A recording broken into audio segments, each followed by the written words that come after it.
Fala galera, beleza? Tudo na paz, tudo certo por aí, tranquilo? Bom, hoje nós vamos começar a parte de equilíbrio químico, certo? Vamos definir o que é o equilíbrio químico, quando ele ocorre, quais são as suas características, para que depois a gente possa entrar na constante de equilíbrio, determinar os tipos de equilíbrio que nós temos, Kc, Kp, Ka, Kb, KW, KH, KPS e passar por cada um deles. Bom, vamos lá.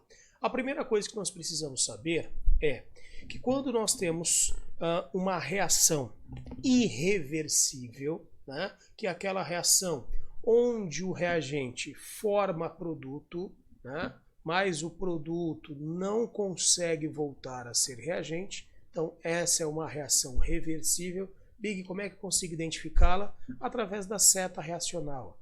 Ela vai estar em apenas um sentido.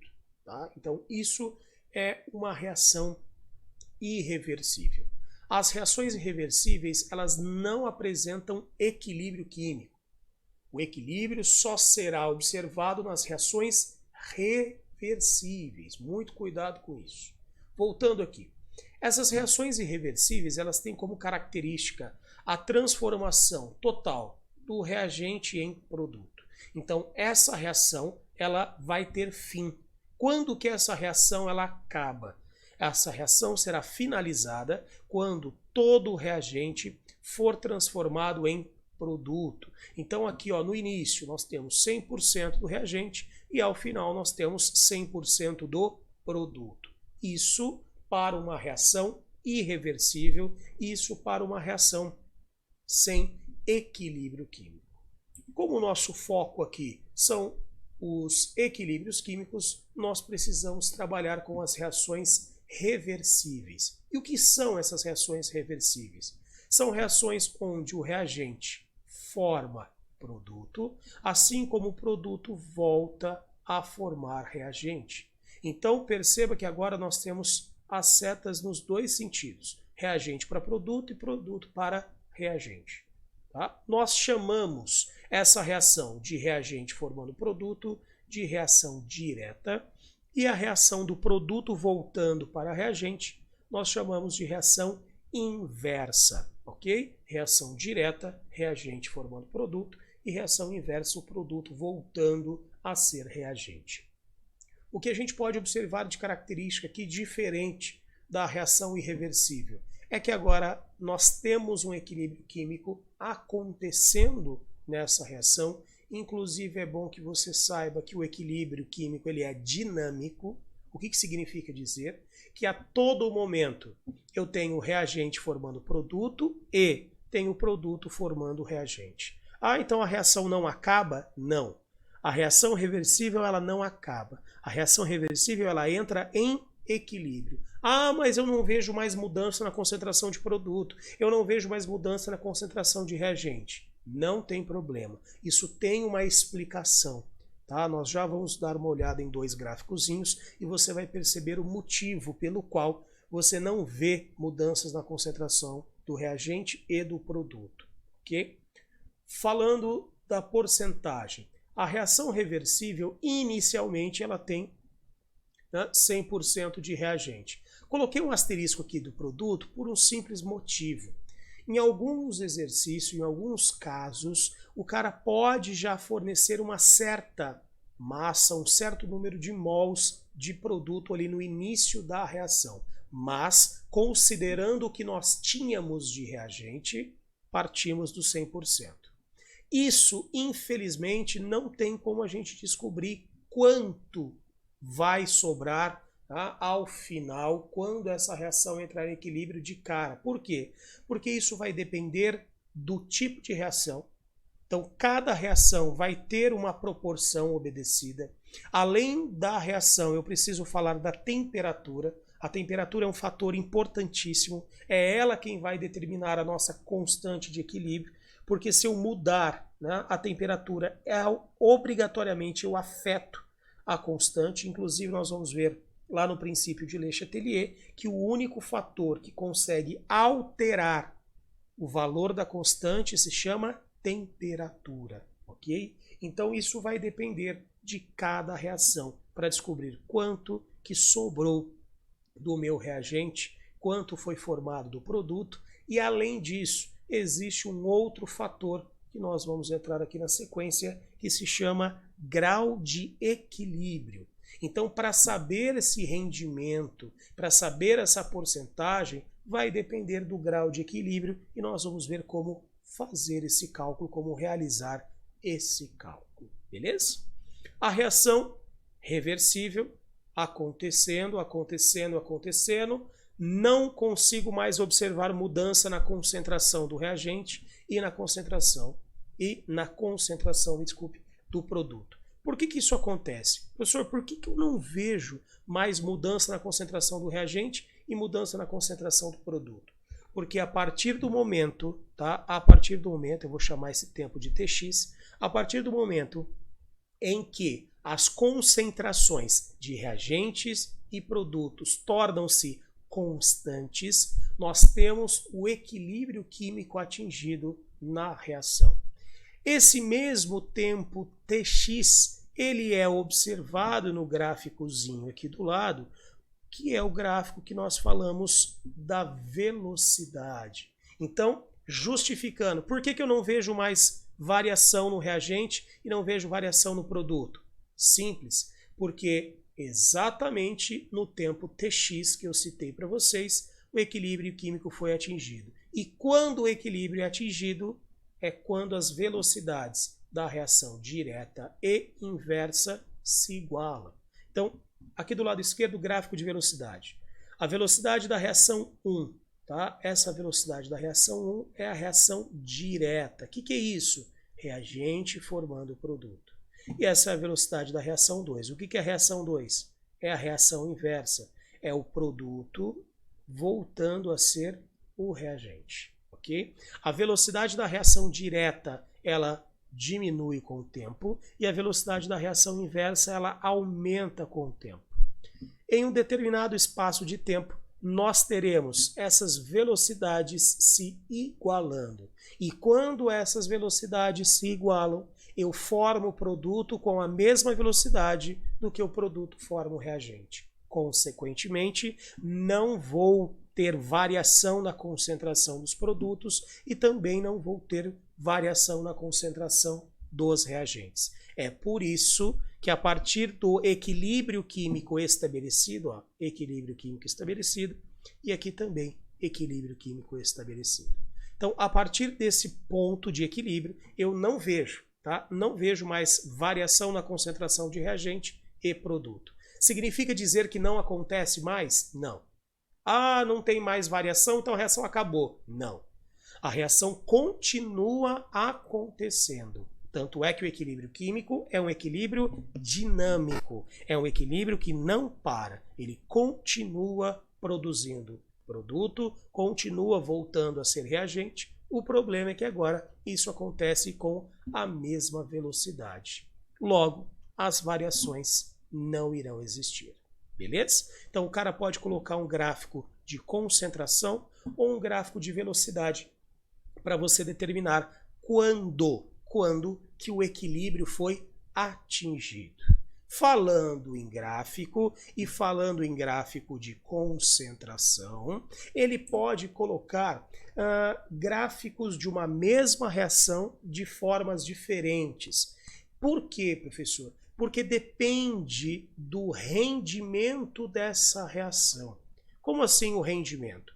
O rendimento de uma reação, ele vai estar relacionado com a porcentagem do qual o meu reagente foi consumido. Então, quanto maior a porcentagem de reagente consumido, maior o rendimento da reação. Significa dizer que mais reagente foi transformado em produto. Quanto menor o grau de equilíbrio da minha reação, significa que menor será o rendimento, ou seja, menos reagente foi passado para produto. Isso pode ser observado de maneira gráfica e muito simples. Então, vamos chamar isso aqui de gráfico 1, 2 e 3. São 3 gráficos para uma mesma reação. Porém com rendimentos distintos. Então vamos lá. Como é que eu calculo, tá, esse rendimento? O rendimento é dado pela porcentagem do reagente que foi consumido. Então, esse vai ser o meu grau de equilíbrio. Segundo gráfico, reagente. Esse é o meu grau de equilíbrio. E terceiro gráfico, está aqui o reagente, sempre curvas descendentes, já vimos isso em cinética. Por que curvas descendentes? Porque o reagente ele é consumido, ele diminui a sua concentração, enquanto o produto nós teremos um aumento, porque ele é formado durante a reação. Está aqui, essa é a variação que nós temos, esse é o nosso grau de equilíbrio. Então, através desses três gráficos, você pode perceber que eu tenho rendimentos, tá, distintos entre eles. O primeiro gráficozinho é o que fornece o maior grau de equilíbrio. Ah, mas a gente nem fez conta. Cara, isso é visual, né? Isso é visual. Olha a porcentagem do reagente que foi consumido aqui. Dá uma olhadinha na porcentagem do reagente que foi consumido aqui. É mínimo, ok? Então, visual você já consegue ter essa noção. Aumentou o grau de equilíbrio, automaticamente aumenta-se o rendimento da reação. Aqui, gráfico 3, é o gráfico do menor grau de equilíbrio, logo é o gráfico do menor rendimento que nós temos. Beleza? Então, grau de equilíbrio vai nos mostrar o rendimento de uma reação. Como que eu determino isso? Pela porcentagem do reagente consumido. Quanto maior a porcentagem do reagente consumido, maior é o rendimento. Quanto menor a porcentagem do reagente consumido, menor será o rendimento. Durante os nossos exercícios eu vou voltar a falar sobre esse grau de equilíbrio que é importantíssimo durante os cálculos. Seguindo aqui para a nossa parte final dessa aula de hoje, nós vamos falar sobre a constante do equilíbrio. Professor, o que é essa constante? A constante de equilíbrio, ela vai ser um valor que vai nos fornecer uma informação quantitativa. Professor, o que é uma informação quantitativa? Olha o nome, quantitativa, quantidade.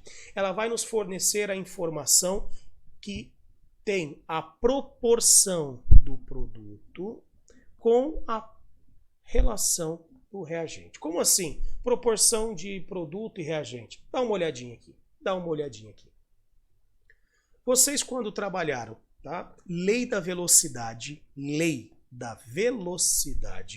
vocês viram que a velocidade de uma reação ela é igual a constante vezes a concentração do seu reagente, sempre elevado ao seu respectivo coeficiente estequiométrico. Então, pegando essa reação genérica, o que nós temos? A mais B formando C mais D.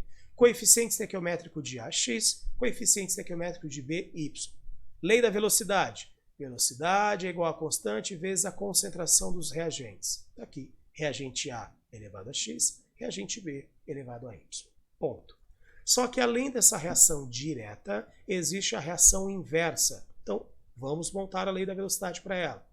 Velocidade é igual a constante vezes a concentração dos reagentes. Quais são os reagentes dessa reação inversa? C e D.